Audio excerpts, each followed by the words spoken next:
Olá, bem-vindos ao Cinemarda. O programa de hoje é especial sobre a carreira do cineasta Roman Polanski. Comigo aqui, mais uma vez, meu amigo Paulo Camargo, professor universitário, crítico de cinema e um dos editores do portal cultural Escotilha. Olá, Tudo Martin, bom, tudo bem? Paulo? Obrigado por mais esse convite. Então, Roman Polanski, todo mundo sabe, é polonês, né? Pelo menos é o que consta da certidão dele, filho de pais poloneses. Na realidade, ele nasceu na França, ele nasceu em Paris e saiu de lá ainda muito pequeno. Ele tinha uns 3 anos, voltou com a família para a Polônia e mais tarde ele retorna para Paris. É de família judia, então teve toda a questão da perseguição no período da Segunda Guerra Mundial. Qual foi o teu primeiro contato com Polanski? Eu acho que o primeiro contato que eu tive com o Polanski, assim como acho que boa parte das pessoas, pelo menos da nossa geração, foi com o Bebê de Mary. Rosemary. Isso em provavelmente sessão de gala, Eu um alguma dessas sessões. pouquinho, não, o meu primeiro contato com Polanski não foi com o Bebê de Rosemary. Eu terminei vendo ele bem depois e tive até o prazer de poder vê-lo no cinema Certo. depois.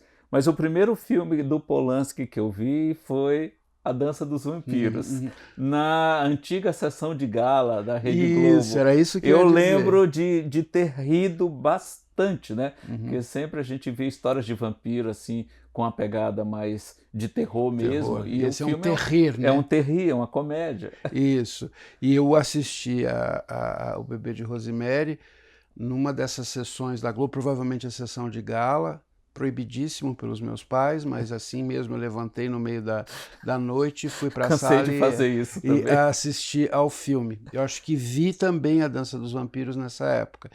Com a diferença que na Dança dos Vampiros, além de você não sentir medo, você passa a conhecer o Polanski como ator, né?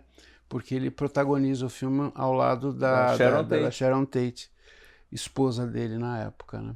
Então, Polanski, que já tem hoje quase 70 anos de carreira, né? Ele tem já quase 90 anos de idade, ele está com 88 anos este ano de 2021, para ser bem preciso. Começou a fazer filmes na primeira metade da década de 1950, ou seja, quase 70 anos de carreira.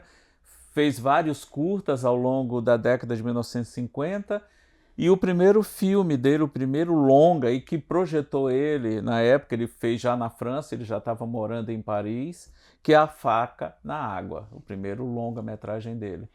Porque o Polanski ele estuda cinema em Łódź, né, na grande escola de cinema da Polônia, mas ele faz alguns trabalhos em curta-metragem, documentários e tal na universidade, mas ele vai fazer esse filme na França e inclusive muitos estudiosos de cinema o veem como um representante da Nouvelle Vague também.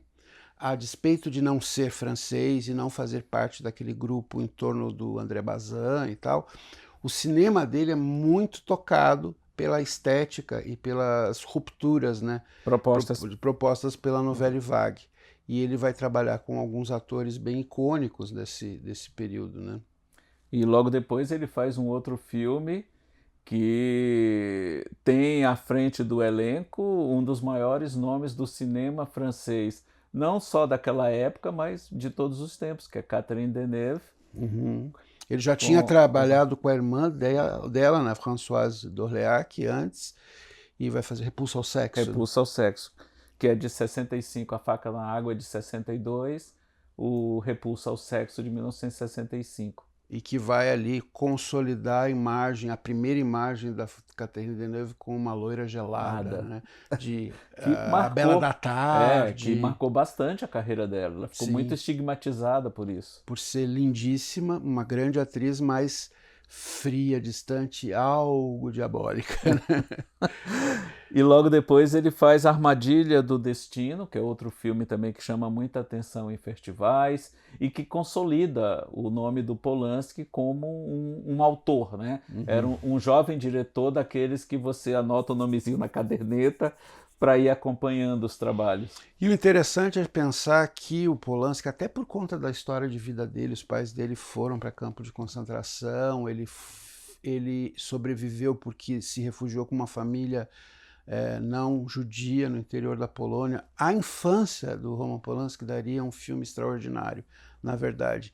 Ele é, ao mesmo tempo que um grande diretor, um grande cineasta, ele é um grande personagem da história do cinema, porque por ele ser muito jovem e ser um homem vaidoso, que sempre gostou de circular com mulheres bonitas e também ter uma carreira de ator, nos próprios filmes ele vai fazendo, mais tarde a gente vai falar do Inquilino e tal, ele tem uma imagem, né, muito presente no imaginário das pessoas que seguem o cinema. E isso você falou, de estar sempre acompanhado de mulheres bonitas. As 3 esposas que ele teve, né?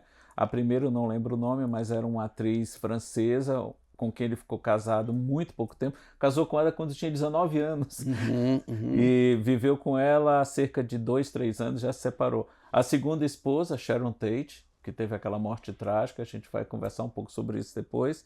E a esposa dele, atual, e com quem ele está casado há mais de 30 anos, a Emmanuelle Seiner. Eu ia confundir com a Beate. São mais ou mesmo período, né? Mesma geração. Mas você vê, por exemplo, em Era Uma Vez em Hollywood, do Quentin Tarantino, a preocupação dele era também estética com os figurinos. Você lembra do Polanski, né? Ele tinha toda uma persona, aqueles né? ternos de veludo, com os babados. O Polanski, ele é um personagem, né, do cinema. E a vida dele é cinematográfica, do princípio até os dias atuais. Tudo que ele já viveu, e eu não duvido pelo de bem e virar pelo filme mal, no né? futuro, né? Sim, sem dúvida. E talvez ainda com ele em vida. Aí, depois de A Armadilha do Destino, ele faz um filme completamente diferente de todos os outros 3 que ele havia feito, que é a gente já falou rapidamente sobre ele, que é A Dança dos Vampiros, que ele contracena com a esposa dele, na época, Sharon Tate, e é um filme que brinca com essas histórias de vampiro. Eu não me esqueço de um momento na história em que aparece um vampiro judeu e aí mostra uma cruz para ele e o vampiro rindo de assim, eu sou judeu, né?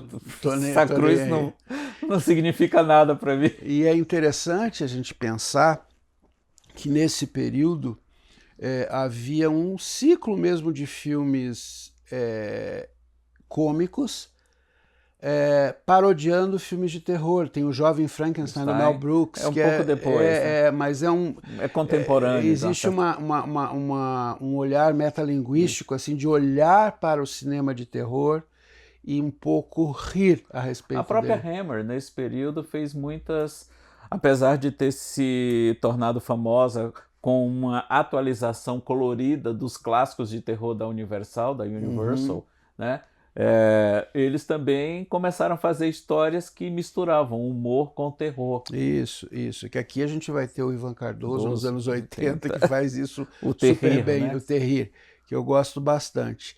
E eu acho que o Polanski, A Dança dos Vampiros é um filme que faz sucesso e que está muito alinhado, apesar de ser um filme de época, com a estética desse momento, né, dos anos 70, 60, 70, né, essa coisa da contracultura, né, e da moda muito associada a isso, que ele sempre gostou muito. E ele como ator também no filme, né? Como ator e como um poseur, né? Não no mau sentido, mas ele é um cara que gostava de aparecer. Sim, completamente. Fazia parte do pacote, digamos assim. Isso. E o grande sucesso de A Dança dos Vampiros rende a ele um convite para ir para Hollywood pela primeira vez, onde ele faz o filme que aí sim projeta ele mundialmente, né? Um filme produzido por um grande estúdio, pela Paramount, com um produtor que estava em altíssima cotação na época, o Robert Evans, né? Que é O Bebê de Rosemary. E que é um filme icônico por vários motivos.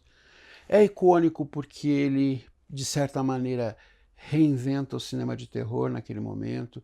Ele é icônico porque ele lança a Mia Farrow como também um símbolo de uma feminilidade muito calcada naquele momento, Não, né? e o Cabelo, penteado se torna moda. moda, ela Aquele recém-casada com cabelo o Frank Sinatra, né? E o Frank que foi Sinatra, contra ela participar do filme, não queria que ela imagine participasse do um filme. italiano católico, né, lá brincando com o Gianni ali, e ele interferindo no processo todo. A questão da própria moda, né? Tudo que aparece no filme acabou se tornando tendência, né? Colocou o edifício Dakota, Cota. onde o John Lennon seria assassinado, também no mapa do turismo nova-iorquino, e é um filme extraordinário. Eu revi Sim, é um recentemente. filme que não tem jump scares, não tem cenas assim que você possa qualificar como apavorantes, mas é um filme que cria um terror na sua cabeça. É Ele sugere, é psicológico, né? psicológico, tá tudo lá sugerido sem ser mostrado, mas esse é o pior terror que existe, porque ele fica na tua cabeça, você cria tudo. E tem assim o John Cassavetes, que é um dos grandes diretores do cinema independente americano no elenco, Ruth Gordon, que ganhou o Oscar de atriz coadjuvante. É um filme extraordinário e que não envelhece. Você o reassiste hoje, você sente medo, você entende do que está sendo falado e parece que esse terror que ele traz para a narrativa é um terror atemporal, porque ele se cria dentro da cabeça do espectador, né? Exatamente, ele é extremamente econômico nisso e essa sugestão é sempre muito mais forte do que se eventualmente você visse o demônio, o bebê do demônio e qualquer outro ritual sangrento ou mais assim explícito, né? E, Porque tudo isso ele faz com que a gente crie na nossa relação com o filme à medida que a história vai avançando. e ele extrai da Mia Farrow um desempenho incrível que eu acho que está muito. A gente conhece a história, a trajetória da Mia Farrow, está muito relacionada também com a persona dela, com o que ela era e se tornaria no futuro, né? É um filme icônico, literalmente, né? Eu acho que esse adjetivo icônico se aplica sem qualquer exagero ao Bebê de Rosemary. E depois do Bebê de Rosemary, que coloca ele no mapa mesmo, torna ele um nome conhecido, ele enfrenta uma tragédia pessoal violentíssima, né? O Charles Manson, com um grupo dele, invade a casa dele em Hollywood, e a Sharon Tate, que estava grávida de 8 meses, é brutalmente assassinada pelo Charles Manson, e isso, claro, abala profundamente a vida dele, ele retorna para a Europa, onde ele faz Macbeth. Mais um diretor que filmou Macbeth. Macbeth, e é uma das melhores versões Sim, até sim, hoje, sim. junto com a do Orson Welles, e eu acredito que junto com a do Joel Cohen, né, que estreia agora no início de 2022. Ele faz um outro trabalho na Europa, uma comédia, né, e aí retorna aos Estados Unidos, novamente convidado pelo Robert Evans, pela Paramount, para fazer Chinatown. E de novo, né? Ele vai reinventar um O gênero filme noir. fundamental no cinema norte-americano, que é o filme noir. Ele quase que funda o conceito neo-noir, né? Tem um dos desempenhos mais extraordinários do Jack Nicholson, também da Faye Dunaway, também do John Huston. E dele próprio, E né? dele Porque ele próprio. faz uma participação bem pequena, mas ninguém esquece a participação dele. É difícil esquecer, né, do Polanski em cena. E é um filme extremamente intrigante, que tem talvez um dos desfechos, uma das reviravoltas, né, de Sim. revelações de segredo mais tensos, né, da história do cinema, eu acho. Eu me lembro de ter visto esse filme muito jovem e ter ficado em estado de sobressalto mesmo. E eu acho que ele potencializa ali todo o star quality do Jack Nicholson, que é um ator incrível, mas um ator que viveu a maior parte do tempo ele mesmo, né? Exato. Ou variações da persona dele. Ele E precisa ter um diretor de pulso para que ele se esqueça dele próprio. e a Faye Dunaway, que também era uma lenda viva já, uma pessoa Uma difícil de ser estrela dirigida. que já era bastante popular e premiada, vinha do sucesso de Bonnie and Clyde, de outros trabalhos, já era um nome assim de respeito e de admiração na indústria, né? Um nome forte. Só uma historinha bem curtinha, anedótica, né? O pai da Angélica Houston, né? O John Huston, o grande, um dos maiores diretores da história do cinema, que contracena bastante, não vamos dar Sim, spoilers. ele é o pai da Faye Dunaway na história. Na história. Uhum. E ele teve uma relação tão difícil com a Faye Dunaway, que era uma estrela que sabia que era estrela, que quando a Angélica Houston foi fazer Família Adams, ela apelidou a peruca dela, de Morticia Adams, de Faye, porque ela não ficava no lugar, ela só dava problema, e em referência às histórias que ela ouviu do pai durante as filmagens de Chinatown. E foi durante a produção de Chinatown que o Polanski se envolveu naquele escândalo, né, que marcou até hoje a vida dele, a carreira dele também, né? Numa festa promovida pelo próprio Jack Foi Nicholson, na casa do Jack Nicholson, ele transou com uma garota de 13 anos e isso fez com que fosse decretada a prisão dele. Ainda hoje ele é procurado pela polícia americana. Ele foi embora dos Estados Unidos, fugiu, escondido dos Estados Unidos, nunca mais voltou, porque ele sabe que pode ser preso. E já esteve preso na Suíça, por causa justamente disso. por conta disso. E de uma certa maneira o Jack Nicholson presenciou, né? Foi testemunha. São outros tempos, não vamos entrar nesse mérito, mas foi um momento crucial na história pessoal, mais um, né? Sim. Mais um crucial na história do Polanski, que vai o levar a um outro continente e a se afastar do cinema norte-americano, né? Porque ele passou a ser persona non grata, né? Ele chegou até a fazer filmes americanos depois, mas nunca gravou, nunca mais filmou nos Estados Unidos. E sempre foi considerado, digamos que, um nome perigoso, né? Delicado de ser contratado. Aí ele volta para a França, onde ele faz um terror psicológico.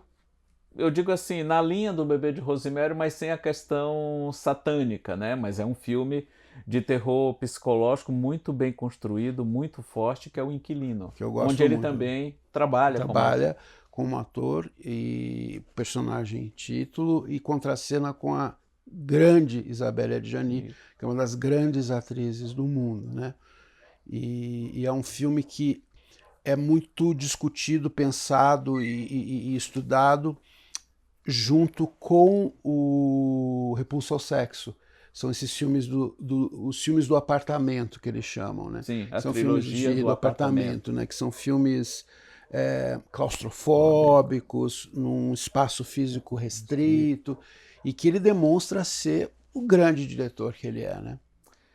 E depois ele vem a fazer, agora na Inglaterra, um filme muito bonito, um filme que foi o primeiro filme do Polanski que eu vi no cinema.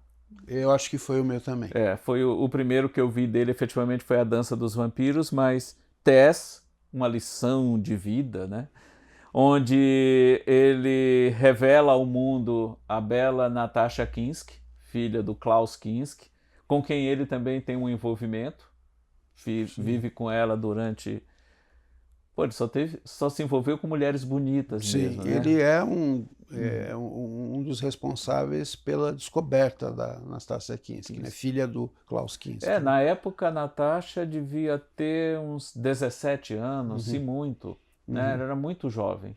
E é uma estreia, o Tess é uma coprodução francesa também, é uma estreia incrível da Nastasia Kinski, é um filme que tem uma enorme visibilidade, é indicado ao Oscar de melhor filme, ele é indicado a melhor diretor, apesar de ser foragido da justiça. Eu lembro que ele ganhou alguns prêmios técnicos, acho que de De figurino, direção de direção de arte, fotografia. fotografia. E é um filme, foi o primeiro que eu vi no cinema, eu tinha acho que 13, 14 anos, e um filme que me impressionou muito. É um belíssimo filme, baseado num romance clássico da literatura britânica, e uma adaptação da melhor qualidade, da melhor qualidade. É um grande filme, e que também sobreviveu bastante ao tempo.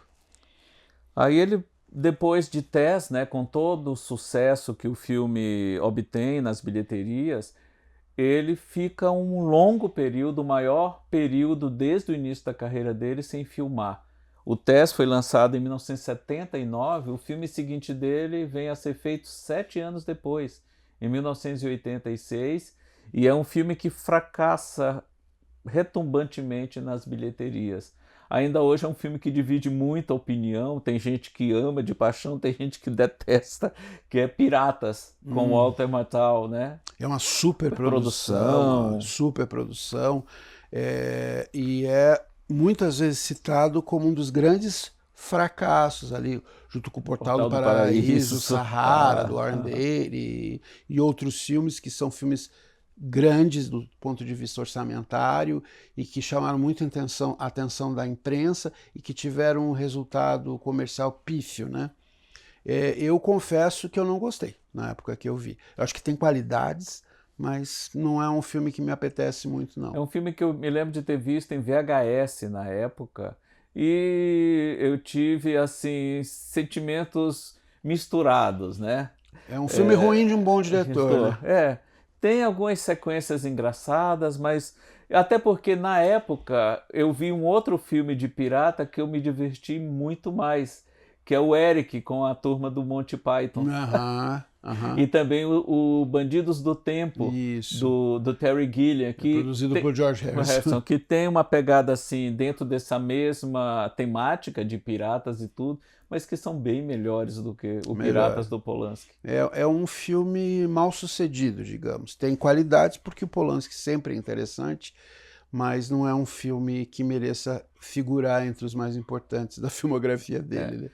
E apesar do grande fracasso que foi Piratas, 2 anos depois ele faz um filme para a Warner, produção americana, com um grande astro de ação americano da época, o Harrison Ford. A história se passa na França, em Paris. É o primeiro trabalho dele com a terceira esposa dele. Atual ainda, com quem ele está casado até hoje, a Emmanuelle Seiner, que é o Busca Frenética, que flerta com Hitchcock. Sim, sem dúvida. Tem a ver com O Homem que Sabia Demais. E é um filme que tem irregular, mas eu gosto. Eu gosto da forma como ele, primeiro, se apropria daquele que é, à época, um grande ator de filmes de ação. O grande herói americano daquela época e, de certa forma, continua sendo Harrison Ford. E o desnuda, literalmente. Literalmente, que não é fácil você tirar a roupinha do Han Solo, do Indiana Jones, né?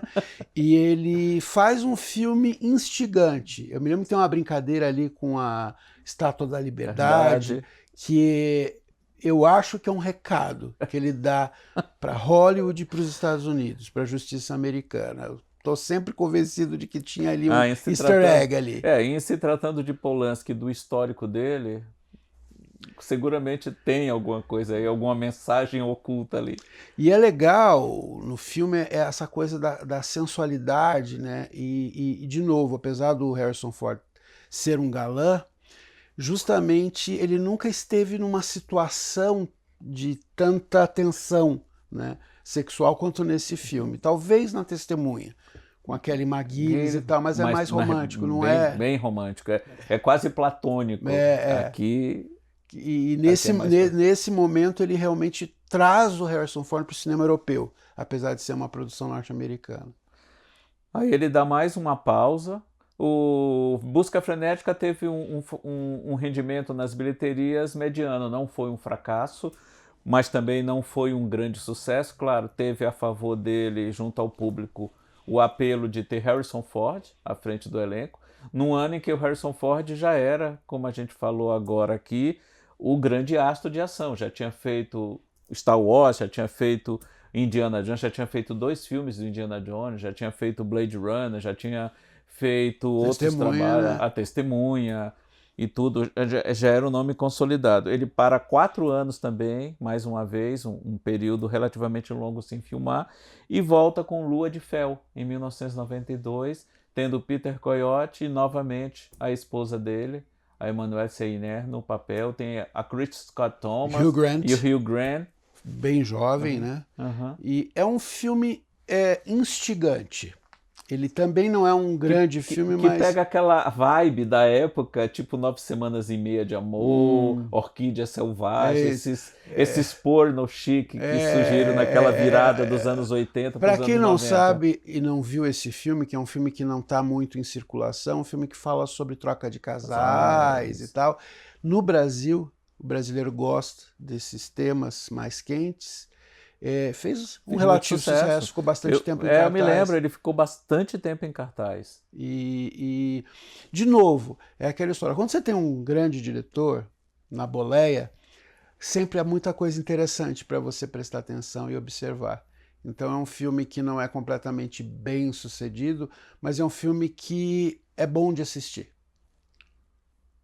E pouco depois, em 94, ele faz A Morte e a Donzela, que é baseada numa peça de sucesso, que tem Ben Kingsley à frente do elenco como torturador, contracenando com Sigourney Weaver, né? É uma história tensa, é uma história que remete ao passado de golpes militares, de tortura da América Latina. E é um Uhum. filme também que na época provocou muita polêmica, alguns países proibiram o filme, teve toda essa história, mas ele chegou a ser lançado e que teve uma repercussão até É um grande elenco. muito Na época houve críticas porque era uma história latino-americana, né? E filmado com atores anglo-saxões. O Ben americano, Kingsley inglês. é de origem indiana também, mas e se questionou um pouco em relação a isso, mas eu acho que é um belo filme. Eu gosto. Tem um texto muito bom, é uma peça de teatro Teatro. filmada, Uhum. mas é uma adaptação interessante e eu acho que é um filme que merece ser revisto justamente porque passa a limpo um pouco da nossa história de regimes autoritários no continente. E aí, depois de A Morte e a Donzela, vem mais um hiato de 5 anos e ele volta a fazer uma produção americana, né? Foi rodada fora dos Estados Unidos, obviamente, mas financiada por americanos, e que tinha no elenco um astro, um jovem astro em ascensão em Hollywood, que era o Johnny Depp. O filme é O Último Portal, é um filme também de terror, suspense, né? E um Ele filme que volta virou aquele terror. cult, né, na É, época. eu me lembro de ter. Eu vi esse filme no cinema, eu lembro de não ter gostado tanto dele assim na primeira vez. Eu revi tempos depois, eu não achei ele assim mais tão ruim. Mas para quem fez filmes como O Bebê de Rosemary, como O Inquilino, não é um Polanski desse calibre, né? É meio protocolar, né? Sim, acho que E, o produtor deve ter pesado a mão na condução da e eu acho filmagem. que ele não tem aquilo que os filmes de terror e tensão do Polanski têm, que é aquele terror sugerido, né? Mais sutil, mais Ele é mais internalizado, explícito. mais explícito e mais dependente de artimanhas meio óbvias do roteiro, né? Eu acho que não é um bom roteiro. Eu acho que tem uma boa mão de direção. Ele soube aproveitar a grande, enorme notoriedade do Do Johnny Johnny Depp Depp. na época, né? Mas é um filme esquecível, assim, não chega aos pés do que ele faria logo Logo depois, né? depois, 3 anos depois, ele faz o filme que o coloca no mapa, assim, digamos de novo, assim, ou pelo menos recupera aquele Polanski que as pessoas que o viram na década de 1960, de 1970, né, lembravam e reconheciam como um grande diretor, que é O Pianista. que ele lança em 2002 e que tem muito de elementos da própria vida dele. A gente falou aqui no comecinho da nossa conversa, né, Paulo, sobre a infância dele, a questão do nazismo lá na Polônia, a família dele foi presa, ele viveu escondido, e tem um pouco desses elementos da própria vida do Polanski na história de O Pianista. E é um filme sobre o Holocausto que não acontece nos campos de concentração.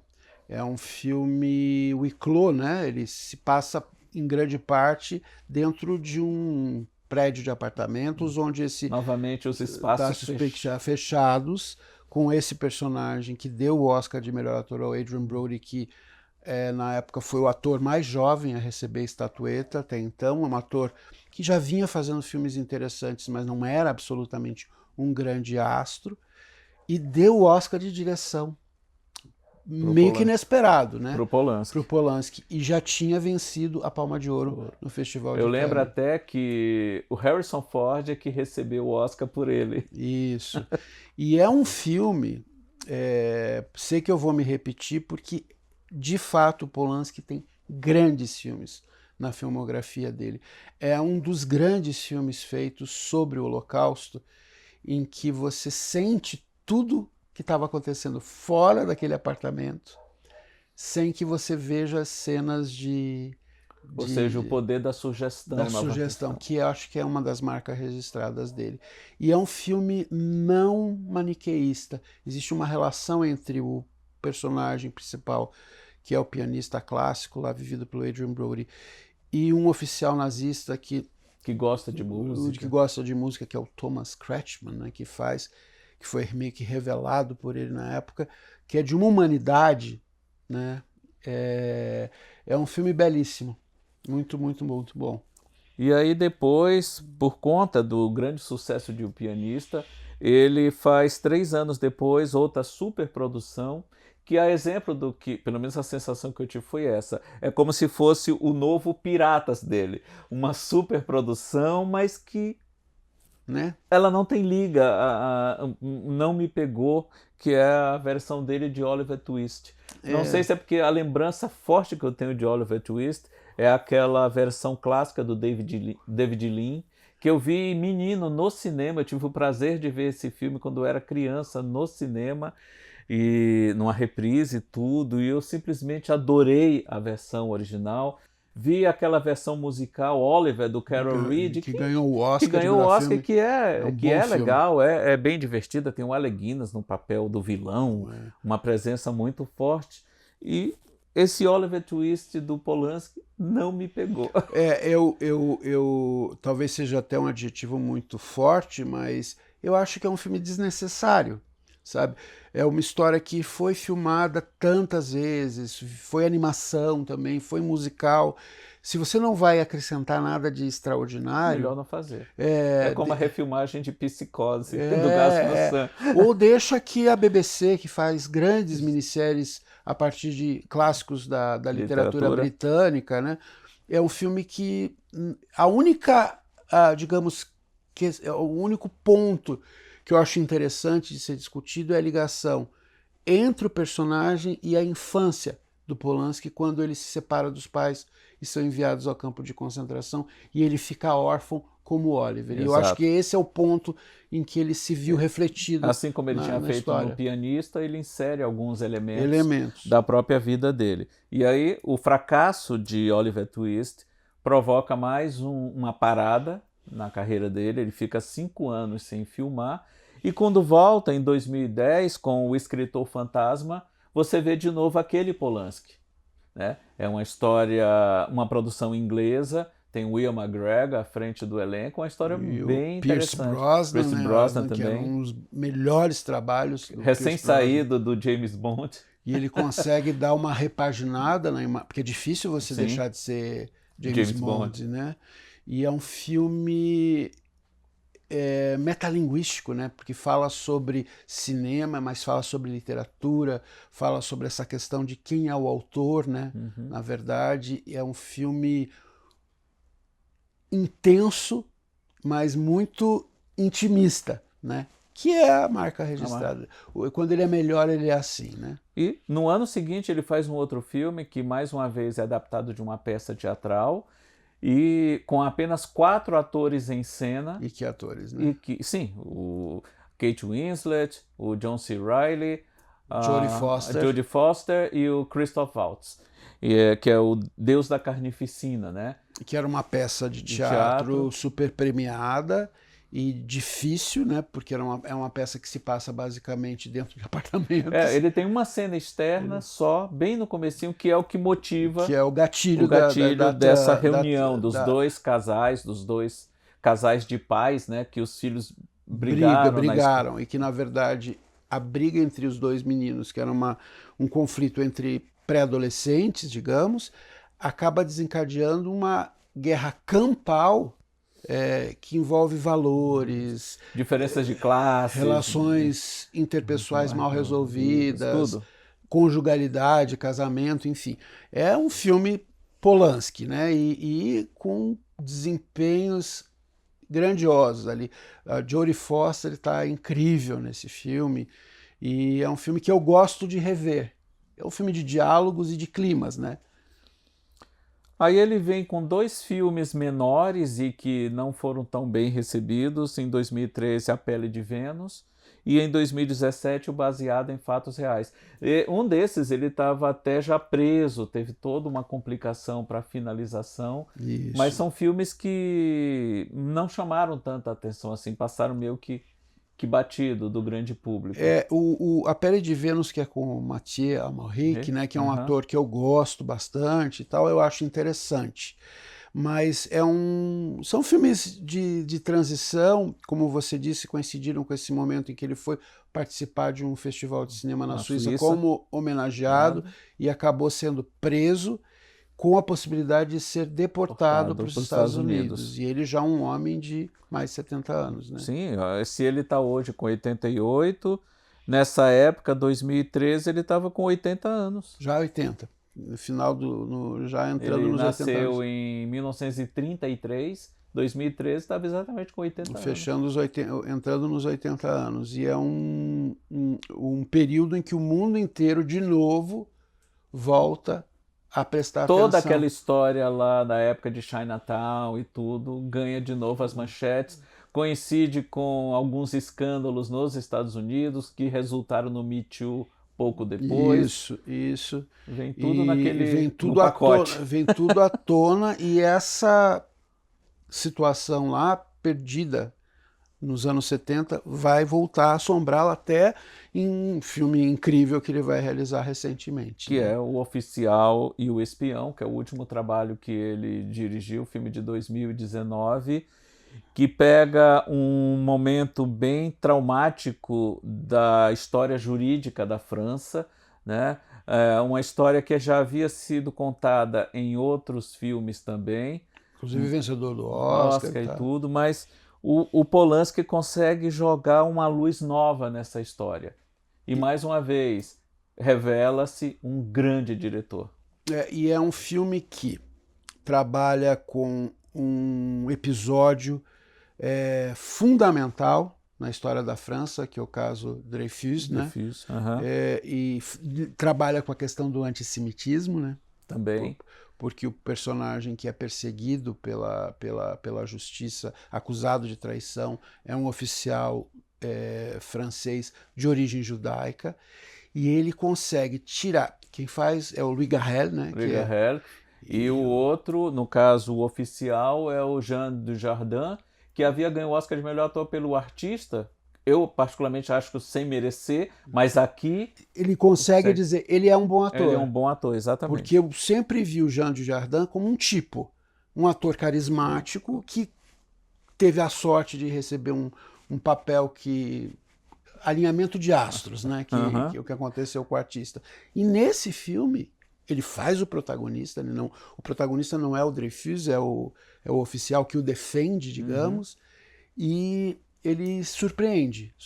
E é um filme tenso, muito bem escrito. Mais uma vez, que trabalha bem espaços fechados, tem muitos momentos confinados, seja num escritório, seja numa biblioteca, seja na cela, é sempre tudo bem, ele começa aberto, né? Você vê aqueles militares posicionados, tem uma homenagem que o De Vries recebe e tudo, mas depois o filme começa a ficar opressor, fechado, né? E é um filme sobre a intriga, né?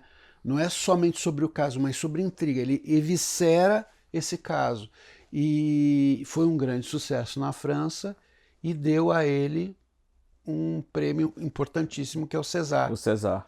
E que alguns representantes, digamos, da nova geração do cinema francês ficaram indignados porque acharam que um homem com o passado dele de abuso sexual não poderia ter tanta visibilidade, tanto reconhecimento a essa altura do processo.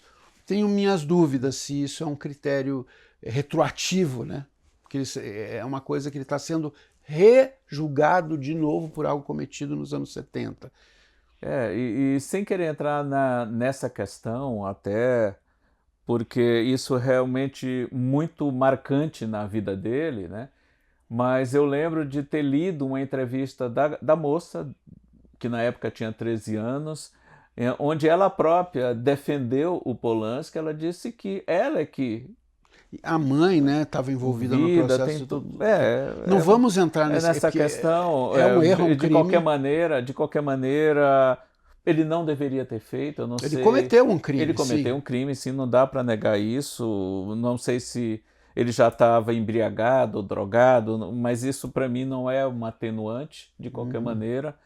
Mas existe o Polanski, artista, diretor, e não tem como questionar as qualidades e a importância dele para o cinema, e tem a vida pessoal dele, né, que desde sempre, desde pequena, foi muito marcada por tragédia sofrida por eles ou que tiveram a participação dele, né? E a questão de quantas vezes uma pessoa deve ser julgada por um erro, né? É um erro, sem dúvida nenhuma, muito grave, um crime que ele cometeu, mas quantas vezes ele precisa ser julgado por isso? E a obra é a obra, né? Quer dizer... a obra vai ficar. A obra vai ficar. Então eu acho que a gente precisa discutir tudo isso, mas a gente não pode, de alguma forma, contaminar toda a obra por um julgamento à pessoa, né?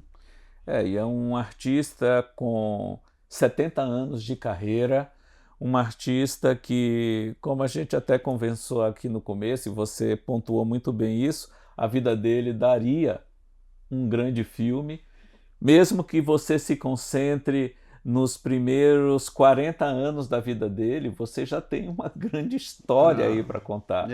Como eu disse, é um dos grandes personagens da história do cinema, não só pelo que ele fez, mas pelo que ele viveu. Né? E isso torna muito notável, né, dentro do cenário do cinema internacional.